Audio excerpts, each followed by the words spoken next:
Oh, sudah menggunung bos. Kena berat basah yo, pirang kilo dewe.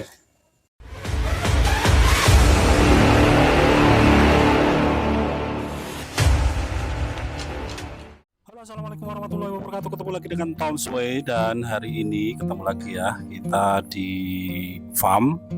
Dan dalam pertemuan kali ini saya akan membahas soal ternak entok rumahan mudah dan menguntungkan. Kenapa begitu?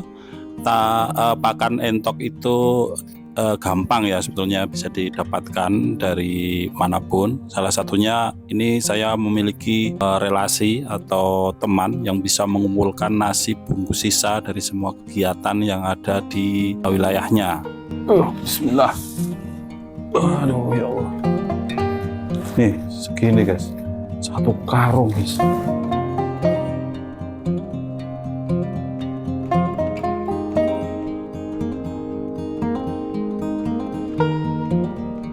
Jadi nasi bungkus ini bisa kita manfaatkan untuk tambahan makan entok ya, dan ini sangat efektif untuk menekan biaya pakan. Tidak hanya tergantung dengan konsentrat saja, tapi juga bisa menggunakan limbah rumah tangga atau limbah restoran. Biasanya banyak sekali bisa didapatkan, khususnya untuk peternak entok yang berada di perkotaan ya. Nah, mengolah pakan alternatif ini bisa dilakukan dengan cara yang cukup mudah, karena untuk nasi yang disasar adalah pasokan karbohidrat di sini. Jadi cukup hanya memisahkan antara nasi dengan sayur. Dan kebetulan untuk nasi bungkus ini yang dibawa oleh teman saya ini satu karung, dan sudah saya hitung jumlahnya ada 100 bungkus. Ini cukup ya untuk pasokan makan seminggu lebih ya untuk campurannya. Jadi nasi ini bisa saya gunakan untuk campuran pakan utama, dan prosesnya bisa dikeringkan atau dibikin karak atau nasi aking. Yang kedua bisa disimpan di kulkas atau di freezer, di bawah freezer gitu ya. Jadi untuk di musim hujan mungkin alternatif yang kedua bisa dilakukan, yaitu menyimpannya di dalam kulkas. Jadi agak kering gitu, tapi kalau sudah dicampur dengan air nanti menjadi lembut kembali. Kemudian kalau dengan karak atau nasi aking bisa dengan cara direbus dulu, kemudian nanti bisa ditiriskan. Setelah mengembang bisa dicampurkan dengan konsentrat dan bekatul. Nah, kebiasaan peternakan entok di kota biasanya menggunakan limbah-limbah seperti ini, dan memang ada yang perlu diperhatikan. Biasanya untuk campuran nasi bungkus ini biasanya ada yang disatukan ya, sayurnya.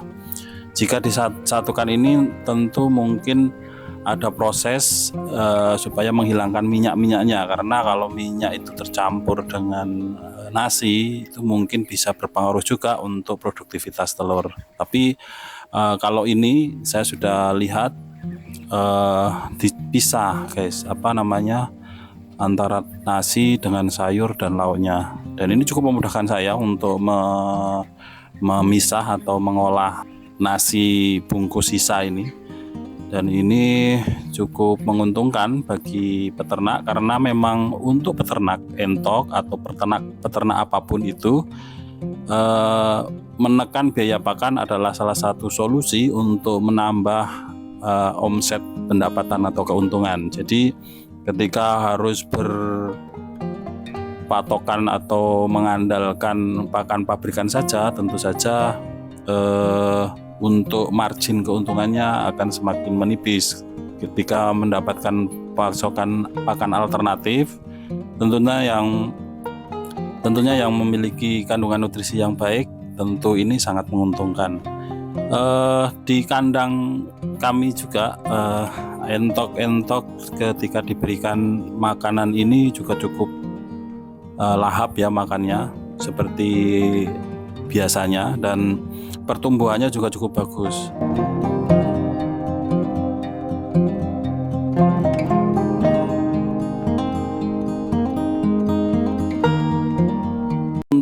untuk nasi sendiri atau nasi bungkus ini juga cukup baik untuk pasokan karbohidrat untuk entok-entok kita.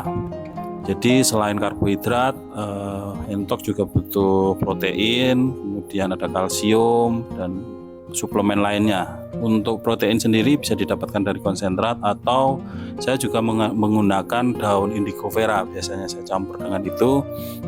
Kemudian untuk kalsium juga bisa ada kandungannya dari bekatul dan juga kadang ada sisa-sisa ikan runcah atau kalsium ya, ada cangkang. Dan untuk dan ini prosesnya saya coba olah ya, coba saya pisahkan. Dan mungkin untuk di daerah Anda juga banyak juga limbah-limbah rumah tangga ini bisa digunakan dan tidak harus banyak sih. Untuk komposisinya saya kasih, untuk nasi bungkus ini cukup 3 atau 4 nasi bungkus ini sudah cukup untuk satu kandang ya, karena populasi entok saya juga tidak terlalu banyak, masih belum banyak. Hanya untuk yang usia 3 bulan lebih itu ada 29 ekor, kemudian yang indukan siap telur itu ada 1 paket, 5 betina 1 jantan. Kemudian untuk yang jumbo ada 2 ekor yang sudah di usia 3 bulan. Sementara untuk yang kecil belum kami kasih untuk campuran ini karena memang masih full pur ya.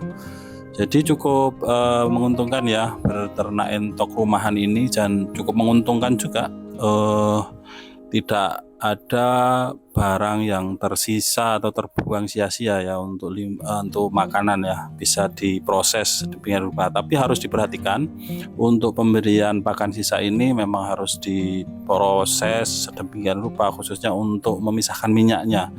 Jadi kalau sayur mungkin saya belum pernah, yang jelas ada teknis fermentasi kalau nggak salah, itu bisa dilakukan untuk limbah-limbah dari rumah makan gitu ya. Yang jelas tidak tercampur dengan sabun gitu ya.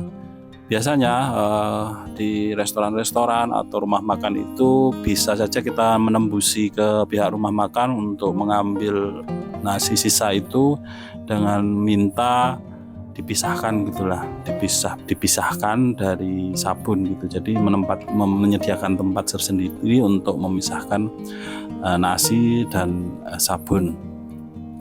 Ini sangat menguntungkan bagi pengelola atau peternak di perkotaan ini, dan banyak itu dilakukan di kota-kota besar. Bahkan untuk entok-entok jenis Rambon ini juga banyak dipelihara di sana karena memang spek pedaging ya. Untuk Rambon kemudian Superan gitu mungkin ya, itu di arah dagingnya. Dan selama ini juga saya menggunakan nasi bungkus ini tidak berpengaruh terhadap produksi telur dan juga kesehatan entok. Kemarin sempat ada produksi telurnya lebih dari 20, tapi ada beberapa yang harus tersortir karena tidak fertil itu telurnya. Itu bukan karena nasi bungkus ya, tapi penambahan konsentratnya yang terlalu banyak. Kemungkinan seperti itu. Jadi ini treatmentnya akan saya rubah untuk komposisi campuran pakan konsentratnya akan saya kurangi. Tapi untuk ras Rambon yang saya datangkan ini memang memiliki spek produksi yang cukup tinggi. Di asalnya fertilitasnya juga sampai 95% dan produktivitasnya rata-rata di atas 20, dan rata-rata yang untuk tetasan pertama bahkan bisa lebih dari 20 sampai 24 ekor yang menetas. Dan segini sudah umurnya di atas 10 hari. Kemarin sebetulnya mau saya jual, tapi karena pengirimannya yang belum bisa karena di musim lebaran jasa pengirimannya belum melayani. Untuk pengiriman ke daerah Demak harus saya pending dulu untuk menunggu anakan entok yang akan menetas berikutnya.